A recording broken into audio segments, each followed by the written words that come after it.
All right, guys, welcome to the FFL Builders Call. My name is Easton Padden, and I have been with us for just a little over 6 years. We finished just a little bit under 1.8 million last month as a team. So I'm going to go over just some baseline stuff of where to find people, how to get them started, setting expectations, and then how to kind of do that at scale as you continue to grow your business. So I appreciate you guys jumping on. I'm going to keep things pretty direct and to the point. And then if there's any time for some clarity questions right at the end, more than happy to take a few of those, but going to try to get this out to you guys as efficiently as I can so we can get back to work.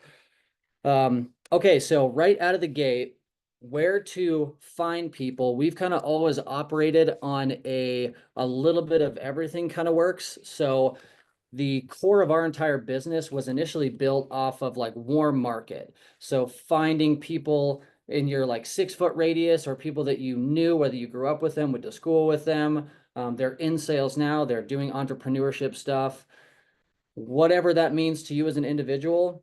I didn't have like a really, really large warm market of people. It was a smaller group of, individuals that I went to, that I either grew up with or went to college with, a few from my first corporate sales job.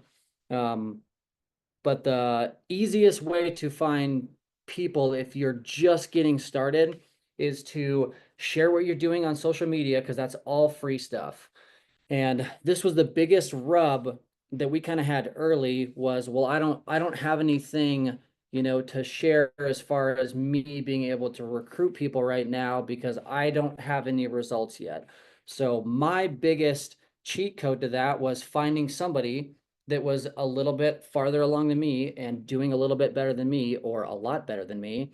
And I would basically reach out or connect with someone and go, listen, I'm just getting started in this insurance thing, and I don't really know what I'm doing yet. I'm starting to sell a little bit, but I know that you're in sales, or I know that you're doing X. So I figured it was worth just touching base with you to kind of introduce you to what we have. And since I'm so new, I'm going to actually have you talk to like Zach or Josh, because I did not know anything, and I didn't want to oversell or try to explain a business that I didn't fully understand. So I used people that were ahead of me in the business, either selling in front of me by a little bit or a lot, or had already started to build a business at whatever level that they were. So whether it was, Zach that I think had maybe 15 or 20 guys ish, maybe a little bit less when I had first started. But he had just came off of like a Hall of Fame producer year. So I was like, well, you should talk to this young dude that dropped out of medical school to do this because he's been around enough to sell over 400. So maybe he can help you explain any questions that you have about our business. And then if they were a bigger level person, and Zach and I were new enough where we're like, well, we need to connect them with someone even higher up, we could go to someone in the, John Wetmore, Mike, or like Sean realm, like, hey, I need you to talk to these guys because they've been doing it a much longer time and they have a really big business. So I was always connecting people when I was brand new to someone that was doing well at the company. And then if I didn't have any good news of my own to share because I was brand new at the company, I was just sharing all the cool stuff that was going on throughout the entire company or in the agency that I was working directly with. So whether that was first agent had their 20K month or first 10K week or whatever that information was, I was only trying to share stuff that was exciting about what we were doing as a business. As I progressed in the sales part of our business and back in our old in-home travel around the country model, I was sharing what I really, really liked about that business, which was, I liked being on a flight every weekend for like a year and a half straight. So I was going to a new part of the country to see a new different set of clientele, wherever that was. So I was sharing a lot of what I was actively doing in the business.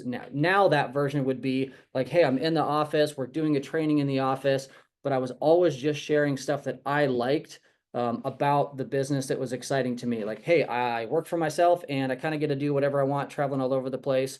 Yes, I work a lot because that's my choice. So from a where to find people standpoint, the easiest thing that you can do is talk to people that you bump into, talk to people that you know, and then share what you're doing on social media because it is free. And then anyone that reaches out back to you, you should start learning how to interview people by getting on Zoom interviews with maybe some of your managers. Um, like if Zach was my direct manager as an example, and I found somebody, I would want to be on the interview with him so I could hear how he talks to people and how he learns about them, so that I could also eventually learn how to interview my own people. Once I was in a place where I felt like I was good enough to do that or comfortable enough with that process that I could do all the interviews. When you find those people, setting the expectations of what it's like to get into this business for the very first time is huge. I went from maybe wanting every single person that I ever talked to at least try it, to making it maybe sound a little bit easier or too good to be true. Because it's really exciting. When you first start selling and getting paid, it's really exciting. And sometimes you overshare just the good parts of the business. So I do the opposite now, where I'm like, hey, this is by far the hardest thing that I have literally ever done in my entire life. And even 6 years in, it's always bringing me new difficult challenges that I have to learn to deal with. Maybe not the same as when I was first learning how to produce, but it's still a very, very difficult thing. And then I always shared my 90-day get started story so that they could at least have a understanding of, hey, this was what my experience was. I hope yours is better, but here's what I went through. I did not have any money when I came to work here, just like pretty much everyone that gets started here. No one normally has like 20 million bucks and then it's like, oh, I would like to start selling insurance and building an insurance agency. So for most people that come here, they're trying to change their financial situation. Mine was no different. I was 100 grand plus in student loan debt. I had all the other regular bills that normal people have. I was trying to figure out how to pay for the house and make sure my credit cards weren't getting, turned off, and still had insurance for what I needed it for home and auto, all that other stuff. And I tell everyone that when I first got started, I was so confused about skill set development versus buying leads that I actually, if anyone was going to over purchase leads, I feel like I was pretty good at that early. So I started spending 2,000 to 2,500 a week right when I was brand new, and I had literally no idea what I was doing, or that not everyone in the whole company closes 10K a week with no skills, or no repetitions. So I almost lost everything getting started my first 3 months because I didn't have a way to, like, they were turning my credit cards off at fuel stations, and I'd go to get go to a grocery store run, and my card would decline. So I was playing credit card roulette while I was trying to figure out how to get my business off the ground. And could I even sell? Am I not going to be able to sell? Am I in the wrong thing? What am I doing? I'm running around like a lunatic, not making any money. So this is what happened to me because I came in very egotistical and unprepared, that like this is going to require a learning curve. So I just want to give you a heads up. I worked 90 hours a week for 90 days was my promise, that I just needed to get through that first 90 days as hard and fast as I possibly could. And I still almost went out of business because I was not very coachable, or I was coachable, but didn't understand the implementation side of that. So if you come to get started into my business, you are going to have a learning curve your first 3 months. It's going to be a brand new type of sale to you. I don't care if you sold stuff or not. This is a different, unique, empathetic, compassionate based sale. You are going to have, some hard days and hard weeks, but good news is we call people over the phone to sell them insurance that they already asked for. So it's not like, you're out on a roof in 110 degrees, tearing off shingles all day. So not that kind of difficult, just mentally taxing. If you're unprepared for how hard the business can be, it can be a really, really big challenge. So you're definitely going to go through some hard stuff your first 90 days. Wanted to make sure you were on board with that. And then I just kind of learn about their schedule, their calendar. What do they want to make? What do they need to make? Are they going to start part-time or full-time? And just kind of get to understand their situation so that I can set expectations correctly for them while they're trying to figure out, is this the place that they can be for a long-term career or not? It's not for everybody, certainly. Anybody is capable of learning how to say 5 paragraphs in a specific order and close business, which is pretty much what we do. Professional order taking machines. So that is the where to find people. Start with the free stuff, and then you can definitely get into, some paid cold market ads, some Instagram ads if you want to go that way, some kind of advertising for the position. Having a little of everything always works better. 100% of your hires coming from Zip or Indeed, probably a bad plan, or only relying on your warm market indefinitely is also probably not a good plan because you only know so many people, at least to start. So some kind of combination of warm market and cold market. And then as you find people, setting those expectations of, this is going to be really hard. You do have to be coachable. You can't come in with an ego. I don't care if you're the #1 salesperson in the history of Earth at your other job. This is different. And if you're not willing to set aside that ego to learn this specific type of skill, you will probably hate it here. And so I don't want you to start here if you think that this is going to be, I'm going to work 15 hours a week to make my 500 grand a year. That's what I'm coming here for. Last part of that is the work-life balance conversation. Everybody, I shouldn't say everybody, there's a very good percentage of people that are looking to get some of their time and quote unquote balance back in their life. I let them know that yes, this can ultimately provide that eventually, but when you first get started, again, back to that 90-day rule, this is not something where you're going to decrease the amount that you're working from your regular job and immediately have the financial freedom that you want while you're learning a brand new skill set. So if you're only specifically coming to work here so that you can work significantly less and have a way higher income, this will be a terrible fit for you when you get started. We need to get through that really high level work ethic phase and then learn how to control our skill set so we can control our income before we start deciding what hours we do or don't want to work all the time. It's a sales business, not a sales job. So it's a different gig than it is at other places. So that is a big piece of that expectation when I bring people in. I don't ever want somebody to get smoked or caught off guard by how difficult the business can be when they get started. Now, how to actually get people up and running, if with the exception that you're running a pure like LOA or lead assist type model, for the most part, everyone's hiring independent contractors. So if somebody does not have between $500 and $1,000 to put into lead inventory to get started, I will highly recommend that they keep some kind of job where they're getting paid regularly. And then we will set up a part-time schedule for them in the evenings or the weekends so that they can maximize their off time from their regular job to really try to learn the insurance skill set on a part-time basis until they're in a spot comfortable enough where they can replace their income and come over here full-time. But if you are getting into an inventory-based lead system where you buy leads, a lot of people have CRMs, there's a very low barrier of entry, but there are expenses to get started. If you don't have that to get started, I need you to wait until you're in that position to come over here and start working. Because if you come into this sales business and you don't want to invest anything into yourself or your own business, it's going to be impossible for it to get off the ground unless you have 10,000 people that you can sell insurance to that you know. Most people do not, and eventually those people will run out. So you are going to need leads at some point. So I need people to understand that they have to have money to get leads to get started, or I don't have a way to show them how to like make money doing the job, because that's the only way that I've ever learned how to do it was from a leads and inventory-based sales system. So if you don't want to get leads, and you have a different way to get your clients, I'm happy for you, but I don't know how to show you how to build and scale that thing out, or have control of your income, because we are strictly a leads-based system, like with how I learned how to do the business. So I do want to have that set up when I'm getting people started right out of the gate. Before anybody gets moving, I want to have a one-on-one directly with them to kind of learn about, again, why do you want to do it? What are your goals? What is your schedule going to look like? Because if you start giving somebody what they need to be doing based on what goals that you have for them in the business versus theirs, it's going to be uncomfortable for everybody.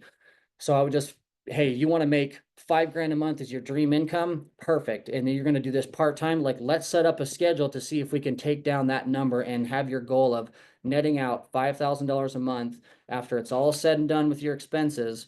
If that's what your goal is, then let's create a schedule to do that. If your goal is like, hey, I want to learn how to sell 50 grand and then build and scale a team, that conversation is going to go a lot different, but I need to learn that about you instead of assuming that you want to make, an inordinate amount of money per month. And I'm telling you that you probably want to make 50 versus you telling me that that's what you actually want, because there are different schedules, different calendars, different challenges that go into both of those things. So understand why it's important to people. Why do they want to come over here? What are they looking to do? And then we just tailor a schedule and expectations around what that person wants so that they can hit and achieve whatever their specific goal is.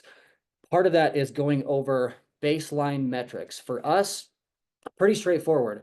You're in that, let's say that you're brand new, 500 a week is going to be your minimum lead spend to start.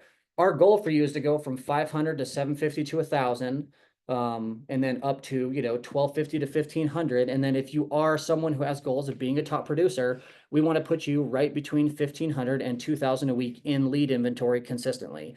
And it's not something we have to start day one, but if your goal is to be a big high level producer, we need to work from 500 to 1,000 to 15 to 2,000 over the next 1 to 2 to 3 months, so that you are on a consistent lead schedule to where you can go out and produce what you want to produce based on the skill set that you've developed over these few months as we're getting started. So it'll obviously vary person to person, but having those, one-on-ones when we bring people into our business to give them the expectations, understand their why, get to know them just a little bit on why the change, what are you looking to do here, and why is it important to you to have this income control or have this time control, then they are the ones that are creating the schedule with you based on their wants and goals. So anytime you find yourself telling people what they want versus allowing them to explain to you what they would like to get out of the vehicle, you just are going to have some like micromanagement issues. And I did not come here to be told what to do on a regular basis, so I assume most people are also not here for that. I'm here to basically help you do whatever it is that you want to do and provide those exact resources, not overcoach or have too big of expectations for you. You get to decide all that stuff. So the metrics piece would be, hey, we're going to do full-time. It's a minimum of 300 outbound dials per day. It's like your barrier of entry. Doesn't mean you shouldn't be doing like 4, 5, 6, 700 if you don't get a lot of answers when you're brand new. But some combination of 300 plus dials per day with 5 presentations per day or some hybrid of those two numbers is what we're looking for to start. So maybe you have 600 dials one day and 2 presentations. But really what we want to track is hours worked while at work. What is your volume of outbound per day? Because that's the most controllable piece that we have. How many calls do you make per day? You don't have a lot of control over the majority of the other things, but you can control how much effort that you put into your output on a daily basis. So let's track the controllables first and foremost. Once we're done with our like metrics kind of equation, then we can figure out with that individual or with these like team training calls, hey, where are we deficient at? So like my example was, hey, I was really good at setting a ton of appointments, but I was very bad at getting my appointments to show up. And then when they would show up, I had no idea how to run through like the structure of a presentation.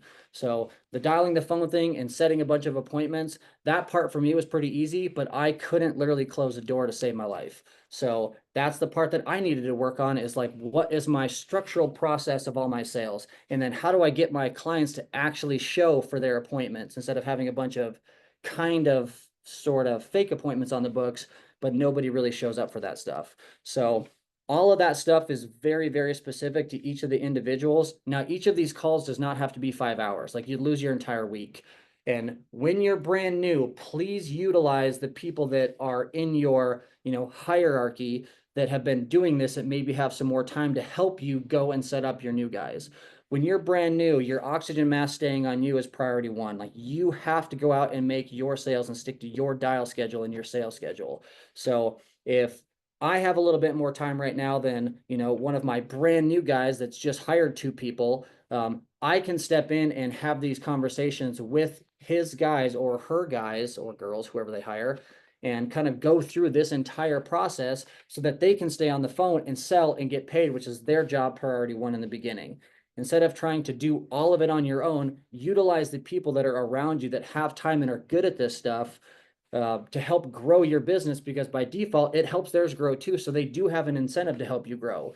And they're probably a little bit better at it because like Zach's got an abnormal amount of repetitions doing interviews and onboarding calls. So like I would want to utilize him as a brand new guy in my organization as an example. So find somebody who's sold a lot of business and has brought people in and helped them sell, and then kind of use them as a resource in your organization to help your guys get started until you're efficient enough to where you can do your own hiring, onboarding, training, etc. But use the system that is in place here and with the really, really good people that you have access to, instead of trying to be the end all be all to everybody. then you kind of turn into a micromanaging tyrant on accident where like you're the only one that could possibly do anything. That's how your stuff grows like molasses. Use the good people around you to help you grow faster. The training stuff. Now, this is what we do in our group. So we run for our in-office people. So we've got people that are spread all over the country, virtual, and then a handful of offices around the country. So for the in-office, we do an 8 a.m. script training from like 8 to 8:30. And then at 1 p.m. every day, we do an actual sales training. So the first 30 minutes is all objections from the week. Like, hey, what'd you guys get this morning, last week? And then it's a live objection handling kind of like workshop. And that is 5 days a week, Monday through Friday from 1 to 2 o'clock. First half hour is objections. And then the second 30 minutes, we'll pick like a specific part of the sale or a topic to train on, or a lead type. Like, is it an ethos lead? Is it a mortgage protection? Is it final expense? We'll pick a specific topic to go through a thorough training with. And then we'll do little breakouts where people will break out in small groups and then actually role play that with each other. And that is the biggest piece that, and Ty Cook actually brought that into our organization. We had never done role plays before. We'd kind of just like listen to training and then practiced, and then listen to training and practiced again, and then listen to our own calls and practiced again. Now we have this implemented system where everybody is role playing on a daily basis. So, and we're doing it twice a day. So we're doing phone script and then role play in the morning, and then sales training, whether it's objection Q&A handling, and then a topic that we train on. But we're getting 2 brief sessions on a daily basis where people get real-time live exposure to our exact process that we stick to. And a script is a script is a script. Your goal should be to get a baseline script and then make it muscle memory so that you can get off script as fast as you can, so that you can be interactive and engaged with your clients. From the client worksheet side of things, I know everybody does this part differently. I would have, and the company makes one, maybe your group has a specific one they like you to use. I would have some form of client inventory sheet or suitability form where you're gathering all of your client data. That is what kept me so consistent on the sales side of things, where I always had age, income, house, health, current insurance on every single appointment that I ever ran. I just stuck to the client worksheet that we got, I think, from the company. And then we've made some, modifications to, what's smooth for like the process that I've, developed through stealing from other smarter people.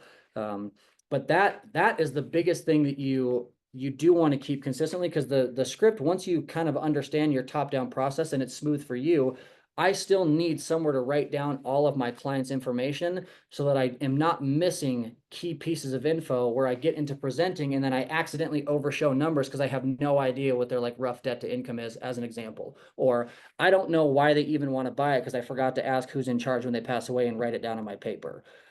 Whatever section of the sale that you miss, all of that stuff is on the client inventory sheet to keep you very, very consistent from having misses that you shouldn't have just by not getting the info. So you have the script and you have the client worksheet. We give that to everybody so that everyone can have a baseline script from intro, why, structure, suitability, presentation, close.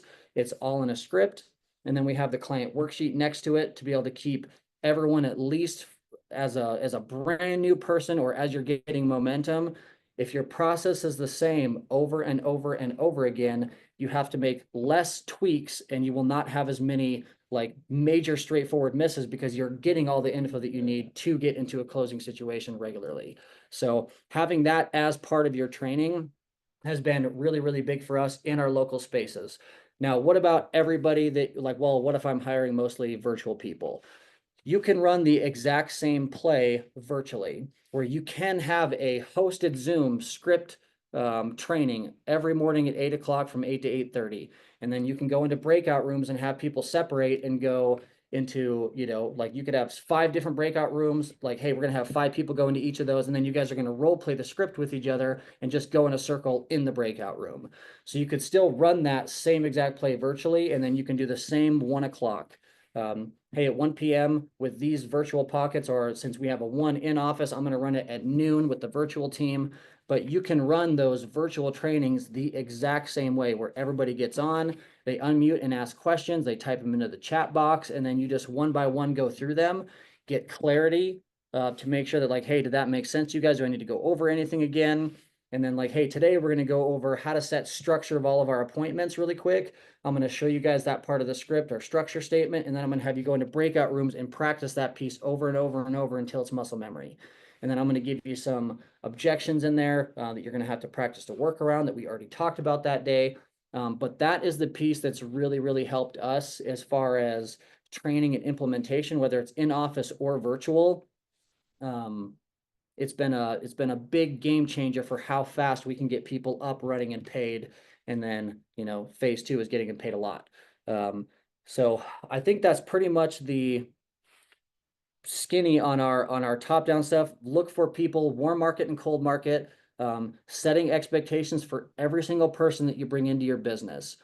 We are not mass hiring 5,000 people that have no idea what they're getting into, because that is a big risk to you as a hiring manager. And I would rather slowly add people that understand the business, that are excited to do what we're doing, that want to do it at a high level in the selling standpoint or a high level in the building standpoint.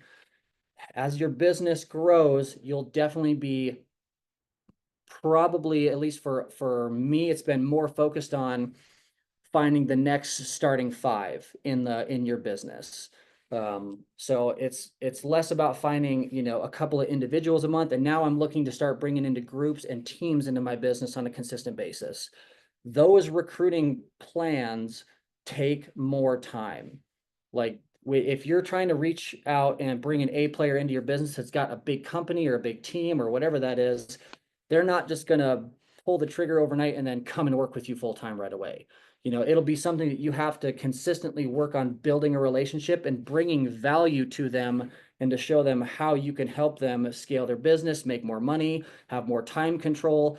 But those are not overnight recruits where they're just like, oh, I got these 50 guys. Obviously, you'd be dumb not to work here. And then they're just going to leave their good job making money with their giant team and come here. That is about relationship building over time. It's not an overnight exchange. So the different levels, the ABC type players, anybody can develop into an A player.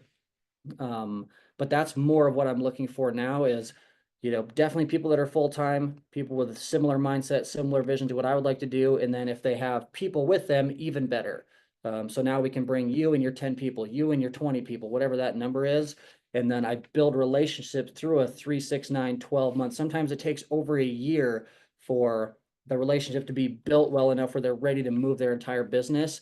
But those are longer recruiting conversations versus the like, Greg, I saw that you're slinging paint at Sherman. Do you want to get into this part-time and see what happens? Yeah, I wouldn't mind some part-time income. I need to keep my full-time job because I've got good benefits there and it's a pretty laid-back, easy job. But I want to at least start selling part-time. And then if I can replace my income, we can have that conversation at that point.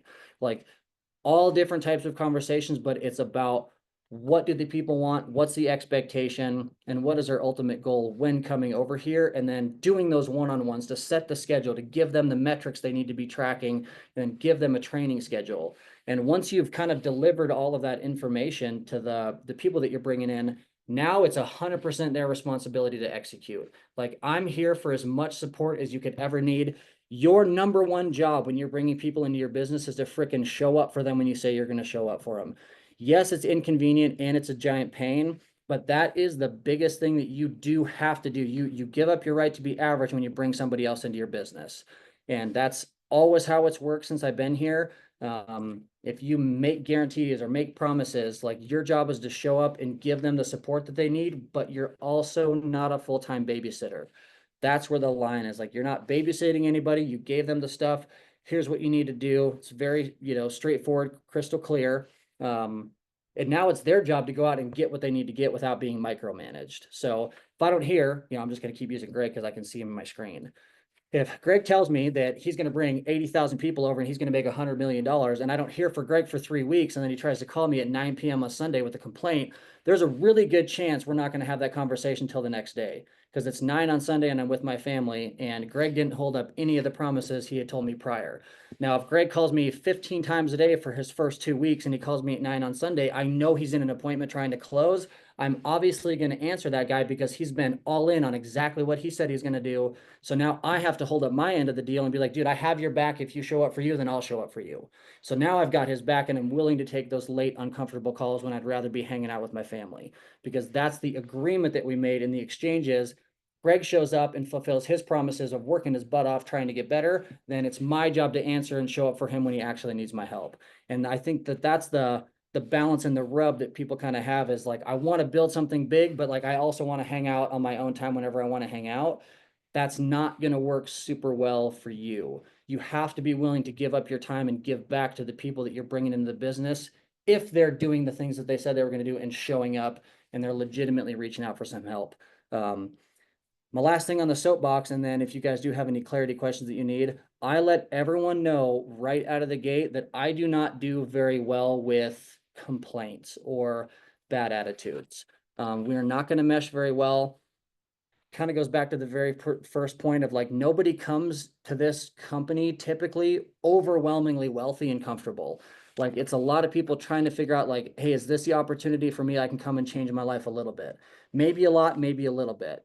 Um, but I won't deal with any of the negativity. When you reach out, I just need you to reach out and let me know how I can help or where you're stuck or what you're struggling with, so that we can course correct whatever is creating that action or that result and try to put something in place to fix it. But as long as you're calling me with like, hey, I got this like 5 times today, I don't know what to say back, can you give me a little bit of direction, versus, hey, everyone I talked today was a total idiot.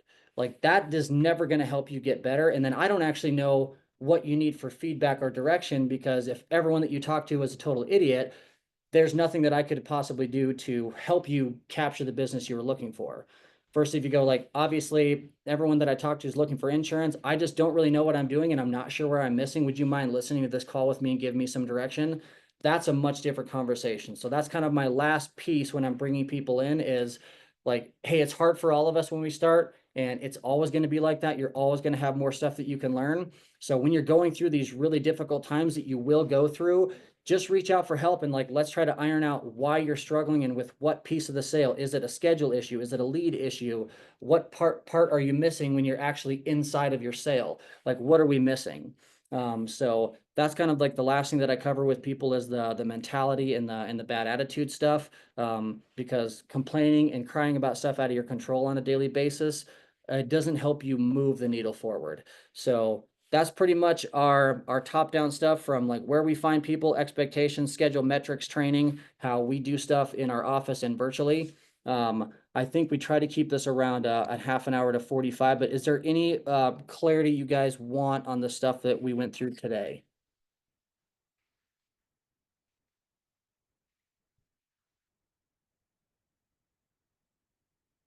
And if not, then we will just let you guys get back to it.